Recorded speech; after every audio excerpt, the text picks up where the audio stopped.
নমস্কার। আজ ভূত চতুর্দশী। আজ বাড়ি বাড়ি ১৪ শাক আর ১৪ প্রতীকের ব্যবস্থা হয়। যখন আজকে ভূত চতুর্দশী উঠলো কথা, ভূতের কথাই, তখন আপনাদের কাছে একটা ভূতের কথাই শেয়ার করি। আমার একবার ট্রান্সফার হলো কর্মসূত্রে লখনৌতে। তা আমি লখনৌতে গিয়ে থাকলাম। ওখানকার কাজ শেষ করার পরে আমার কাজ পড়ে গেল শাহজাহানপুর। তো আমি জিজ্ঞেস করলাম ওখানে স্টেশনে গিয়ে শাহজাহানপুর যাওয়ার জন্য কোনো ট্রেন কটায় ছাড়ে, কারণ আমি তখন লখনৌতে পুরোই নতুন।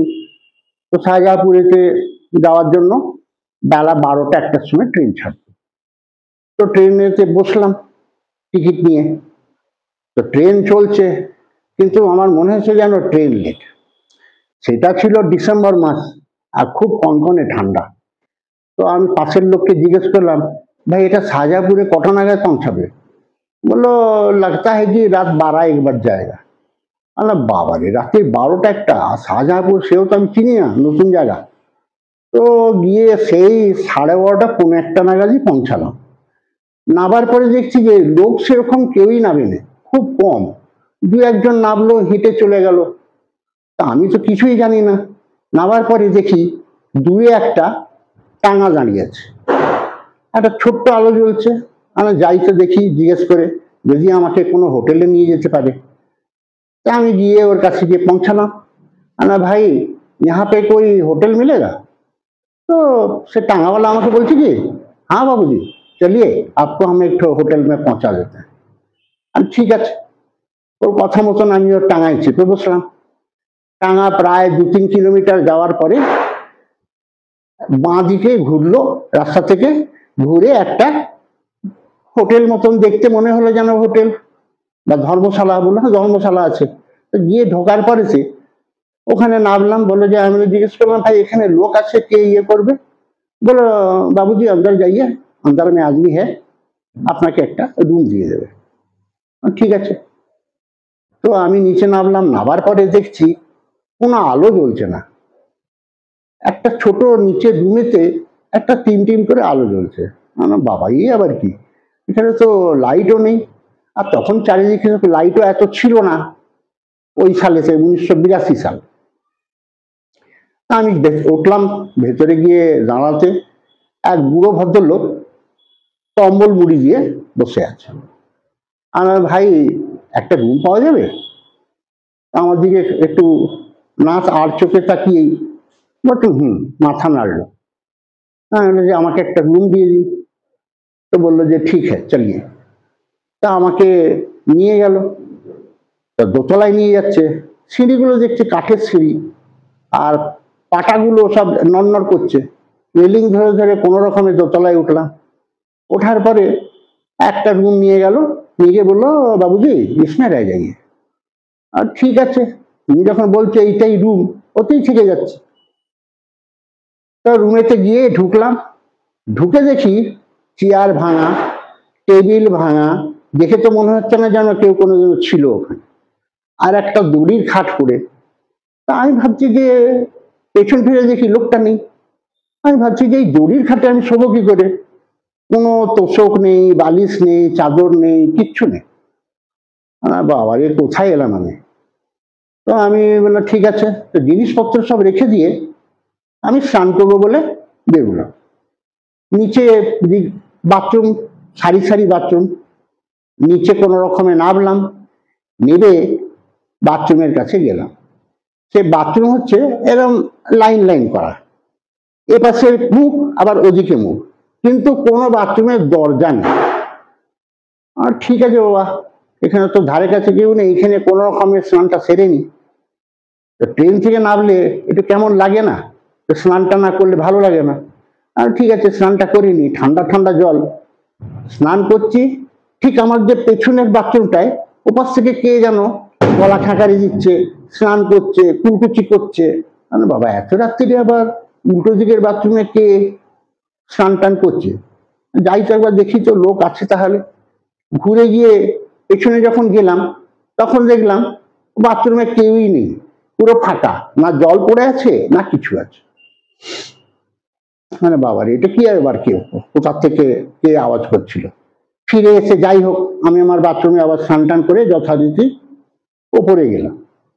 ওপরে গেলাম গিয়ে আমি খেতে বসেছি, যে আমার সঙ্গে যা ছিল একটু পাউরুটি কি একটু কেক ওই সবগুলো তখন খাচ্ছি, আমি খেয়ে রাত্রিটা খেয়ে কোনো রকমে কাটিয়ে দেবো।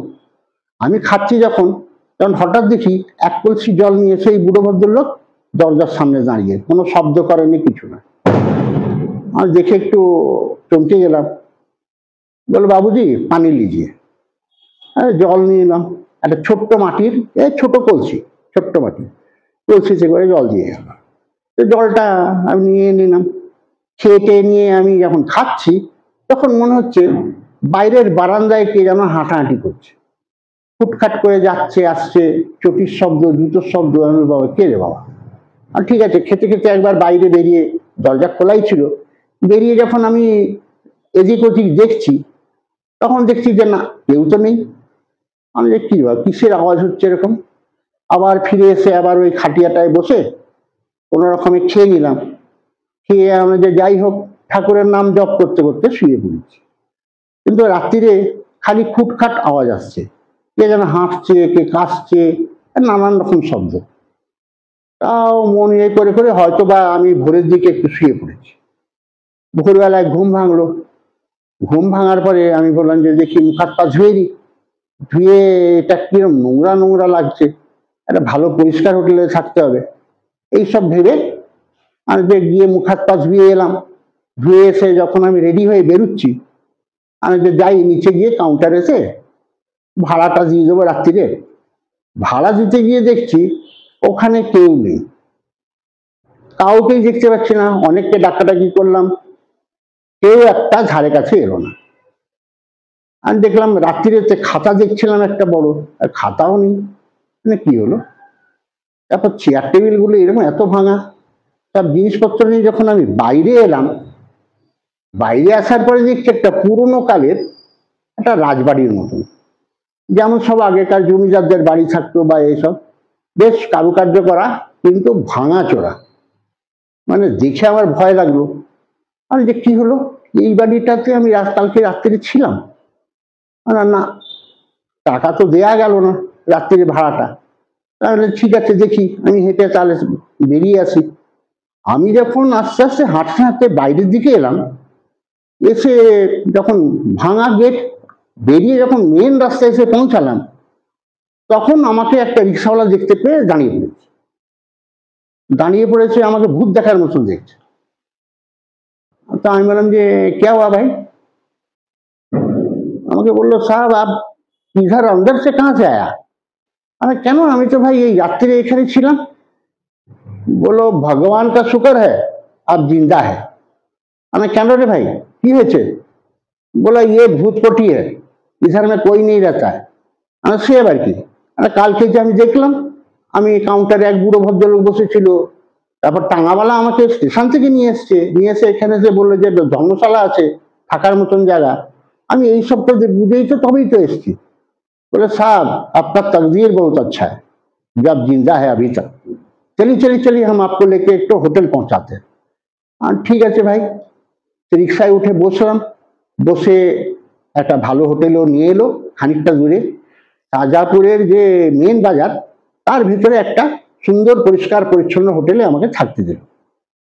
তারপরে ওখানে থাকার পরে যেখানে আমার অফিসের কাজ ছিল সেই অফিসটাতে গেলাম। যাওয়ার পরে আমি সব কথাবার্তা বললাম, বলতে বলতে আমি বললাম যে ভাই এরকম আপনাদের এখানে এই যে স্টেশন থেকে আসার সময় এই 2-3 কিলোমিটার আসার পরে এই যে বাজারের টার্নিংটাতে একটা ইয়ে রয়েছে, ওই ভাঙাচোরা ঘরের মতন। বলো ওইটা কি? ওটা? তো ভদ্রলোক আমার দিকে ভূত দেখার মতন তাকিয়ে রইল। বলো কেন, আপনি এই কথা জিজ্ঞেস করছেন কেন? আমি যে ভাই কালকে রাত্রিরে আমি শাহজাহাপুর স্টেশনে নেমেছি, নামার পরে এরকম একটা টাঙাওয়ালা আমাকে নিয়ে এসে বললো ধর্মশালায় নিয়ে যাচ্ছি চলো। তো ধর্মশালা দেখে আমি রাত্রিরে ওখানে ছিলাম। বললো সর্বনাশ করেছে, আপনি বেঁচে আছেন এই আপনার বাবার ভাগ্যি ভালো, আপনার অনেক ভগবানের আশীর্বাদ যে আপনি বেঁচে আছেন। মানে কেন? না ওটা হলো পুরোপুরি একটা ভূতকোঠি। আগে ওখানেতে এক ছোটখাটো রাজার মতন ছিল এবং লোকজন অনেক ছিল। কিন্তু ওখানেতে যারাই ঢুকেছে, রাত্রিরে থেকেছে, বাইরের নতুন লোক, তারা কিন্তু কোনোদিনও আর ফিরে আসেনি। আমার সর্বনাশ, সে আবার কি? বলে হ্যাঁ, ও জায়গাটা ওই রকমই। আপনি কিরকম দেখলেন? আমি তো বেরিয়ে দেখলাম তো পুরো ভাঙাচোরা একটা, মানে ধ্বংসস্তূপের মতো। কিছুটা ঘর রয়েছে, কিছুটা কাঠের ইয়ে রয়েছে, আর সিঁড়ি ভাঙা, এর হ্যান্ডেল ভাঙা। বলে হ্যাঁ, ওটা ওই রকমই। ওর ভেতরেতে কেউ যায় না ভয়।